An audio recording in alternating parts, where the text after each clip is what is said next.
Welcome back to the channel. Today we're going to be talking water heaters. This is basically water heater 101.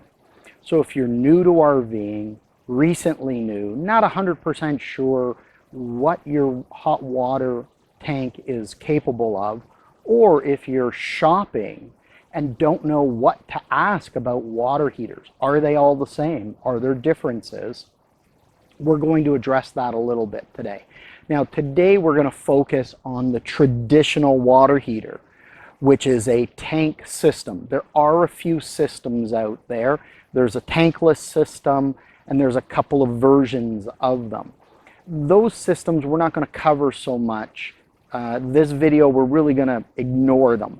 The reason being is if you want a really good tankless system, it's on a motorhome. And even there, you have to be careful of what you're buying. We want to focus on what's available in trailers. And I'm going to tell you what I've seen historically with tankless systems. They're okay on trailers. Personally, I would avoid them and I would stay with a tank system. The reason for that is they've been used for a very long time. They're very reliable. If you have an issue, dealers can service them very easily. They're easy to winterize. The advantages far outweigh a small advantage a tankless system might give you. And at the price point that they have to build those tankless systems for a travel trailer or a fifth wheel, for the broad part of the market, you're just not going to get the reliability and be as happy. And that is from actual customer comments that I've had in my previous dealer days. So we're going to stay with a standard tanked system. We're actually going to use our Dutchman Denali fifth wheel here as the example and the base point. So you have a couple of different tank systems out there. Typically they're a 6-gallon, 10-gallon, or 12-gallon. The biggest, most popular unit that's used by manufacturers is the 6-gallon tank. Now, it will come in a couple of ignition systems. There is a 6-gallon that has a pilot light that has to be lit. Those are typically found on single axle trailers, very price pointed, so watch. Then you have a gas only water heater, and then you have a gas electric. So while you're shopping, it's very important to ask your dealer questions if they're not telling you the type of water heater you have. Because you might find as you shop for trailers, there's a couple of $100 difference between a trailer, and it could simply be the cost of the water heater. And I'm going to explain why you want a gas electric. So a gas water heater only heats on propane. It has an electronic ignition is the one that you want to have so that it will light the pilot, turn on the burner, heat the water, ignite, and then turn off the pilot itself. So you're not burning propane to have a little pilot light running. It's also safer to go down the road because if you happen to forget that you had your water heater turned on, because you will turn it on, and that pilot ignites and it blows out because you're going down the road, the electronic system is set up, and this is the same for the gas and the gas electric, is that it will try to light your pilot light 3 times in 3 sequences, basically meaning 9 ignition attempts. So it's going to try to light it, try to light it, try to light it, pause. Then it's going to try 3 more times, pause, try 3 more times, stop, shut the system down if the ignition doesn't happen because it thinks there's a fault, there's a problem. And that way you don't have propane flowing.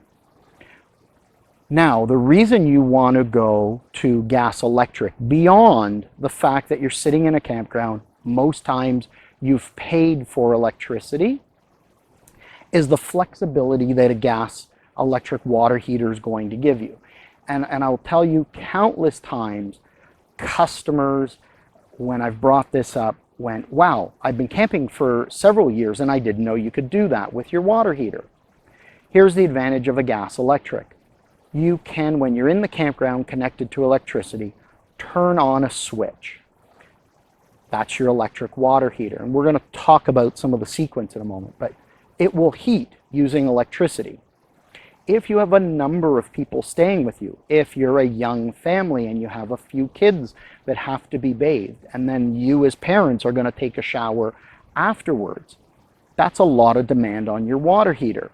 A gas electric water heater can be turned on together, gas and electric. And I'm going to give you this water heater's example of the benefits.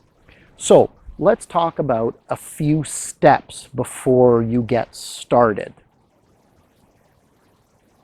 When you have any type of water heater, but especially the gas electric, you're going to want to open it up when you start camping.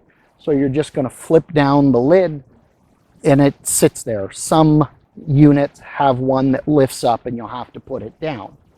What I recommend you do before you turn on the electric part of your water heater is that you make sure you have water in it. And it's not good enough to just go to a hot water tap and turn it on, because if the bypass is on the water heater, you're going to get water at the tap. You have a pressure relief valve here. What I like to recommend is that you lift the valve, and if you notice, water's running out of our tank because we have a full tank of water. And that's exactly what it's telling me by lifting the pressure relief valve. Only do this with a cold tank. If you do this when the tank is hot, you're going to have scalding hot water coming out of there. That tells me the water heater is full. I can now go turn on the electric side.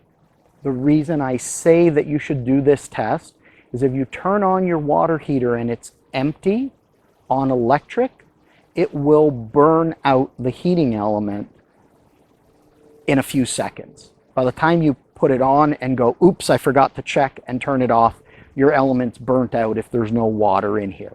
So that's a nice little safety check. Propane is a little more forgiving. If you have a propane only water heater, or you're using the propane side of this because you're at a campsite, maybe you don't have power. If you turn the propane on and this tank is empty, what's going to happen is the ignition is going to light, and then it will turn itself off relatively quickly, because as it starts to heat the tank, the temperature sensor is going to sense that it's heating too quickly because the tank is empty, and it's going to turn it off. It's not going to damage your unit. So it's a little more forgiving in gas mode. And we'll show you an example of this in a moment. But let's talk about the benefit of the hot water heater. On our unit, it's actually labeled here, which is really nice. You don't find this always on most units. So let's give you an example.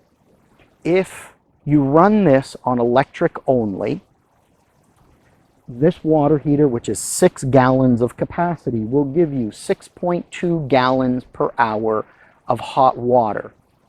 If you ran this on gas only, and that's why you'll find some manufacturers won't put gas electric, is for this reason. You run it gas only, this will give you 11.6 gallons per hour of hot water, almost double. And that's why you'll find the default on a number of trailers is gas only water heaters, because they're fairly efficient on the gas. But you're always burning propane in order to heat it. The electric gives you the ability for regular demand to heat with electricity that you're already paying for. Now, here's the big kicker. If you turn both elements on at the same time, and yes, you heard me say that correctly, if you turn both the electric and the gas on, which can be done, you shouldn't run it all the time with both of those on, but for high demand, you're bathing the kids, then you and your spouse or partner are going to jump in the shower and take showers, and you have higher demand for hot water. Maybe you're jumping in the shower and your partner is washing a couple of dishes. You have a higher demand for hot water. We still only have a 6-gallon tank. You want to be able to put more hot water through this tank. So when you use both gas electric, we go from 6.2 gallons per hour electric to 11.6 gallons per hour gas only. When you use both, it goes to 17.8 gallons per hour for this specific water heater. That's almost triple its capacity in an hour. And that's why you will want a gas electric water heater. Now, having said that, every water heater throughput is a little bit differently, so check the spec on the trailer that you either have or you're looking to buy. They will be typically in that kind of 17 gallon per hour range, give or take a few gallons per hour, but that's why you want the gas electric.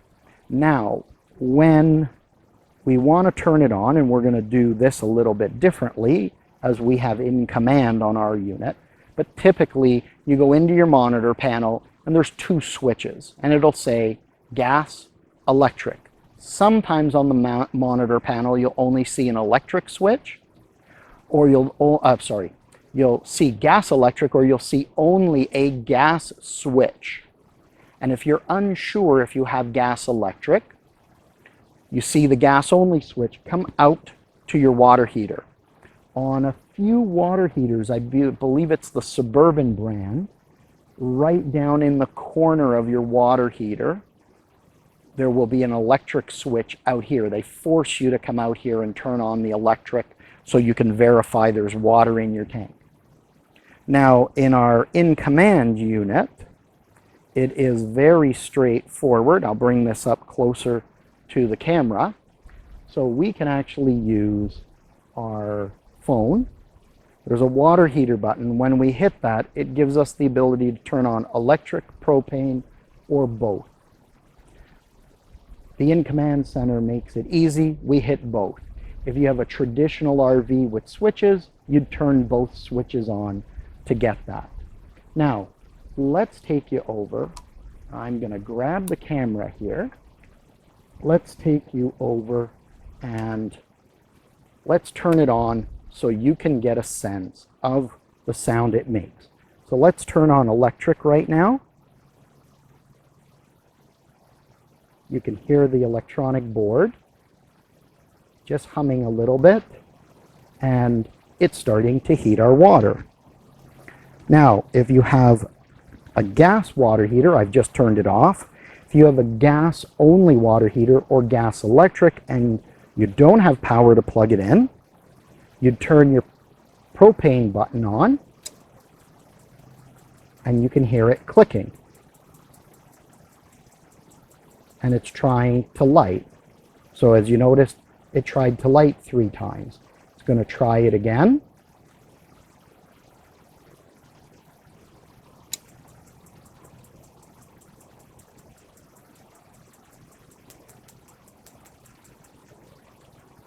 It's going to stop, or pause, I should say, and then it's going to try another sequence, as I mentioned.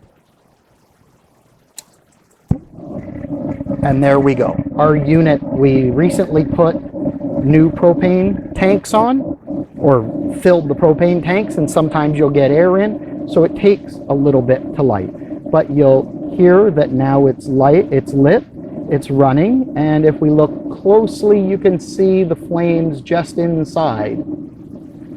So you're going to hear that with the electronic ignition. You know that your water's starting to be heated. If you're done, simply turn the switch off, and that's how quickly it turns off. Now, as I mentioned, when it was lighting it the first few times and it didn't actually ignite, had that happened in the third sequence and it didn't light, the system would shut down the propane flow, and that's your safety. So I hope you found this video helpful about water heaters. We'll call it Water Heater 101, the difference between a few water heaters and how they actually work, and the difference in the amount of water that can be heated by the type of water heater that you have. If you have comments or questions, please post them below. If you like the video, please click the like button. And if you subscribe and hit the bell down below, you'll be notified of new videos as they come up. We are going to do some 101 RV basics on a few components. So if you're new, you're thinking about getting into the RVing industry, that some of these components that can really seem a little worrisome are very straightforward and simple, and will help show you how simple they are to use. Anyways, Bruno from RVing TV, thanks for watching the video. Make sure you live life to the fullest. Take care.